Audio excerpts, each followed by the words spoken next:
Does it matter if you plug the USB into the controller first or into the console? I've seen many people, including my sister, who plug USB into the controller first, then plug it into the charger or console for charging. I've been making the same mistake, but this isn't the best practice. Whenever you want to connect the controller to a power source like a charger, console USB port, or your PC, etc., it's better to connect USB to the source first and then connect it to your controller. But why would you do that? This will prevent you from something called a surge. Surge refers to overvoltage beyond normal voltage, meaning when you plug the charger or USB into a power source, for a tiny moment there will be a very high voltage which happens in 1/1,000,000th of a second. You may experience it before when you plug your phone for charging. You hear a little buzzing noise for a moment. This is a surge. However, there are things inside your phone, controller, and other electronic devices to protect them, but don't underestimate it. It may cause issues with your controller, battery life,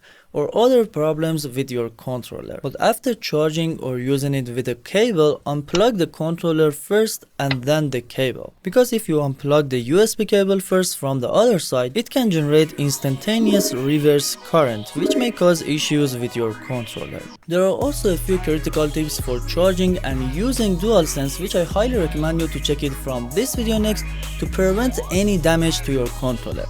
I'll catch you there.